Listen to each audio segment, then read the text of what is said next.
Dumalo si Police Colonel Galberto B. Tuzon, Police Director ng Cotabato Police Provincial Office sa send-off ceremony para sa mga contingents ng Police Regional Office 12 na i-deploy para sa 2025 Barm Parliamentary Election na ginanap sa Sultan Kudarat Police Provincial Office, Camp Colonel Amando Dumlao, Isulan, Sultan Kudarat.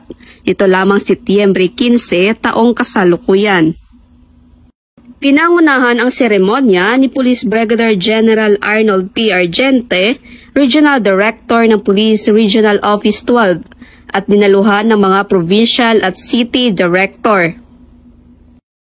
Nag-deploy ang Cotabato Police Provincial Office ng 25 personnel upang palakasin ang puwersa ng seguridad sa Maguindanao del Sur, lalong-lalo na sa papalapit na Barm Parliamentary Election.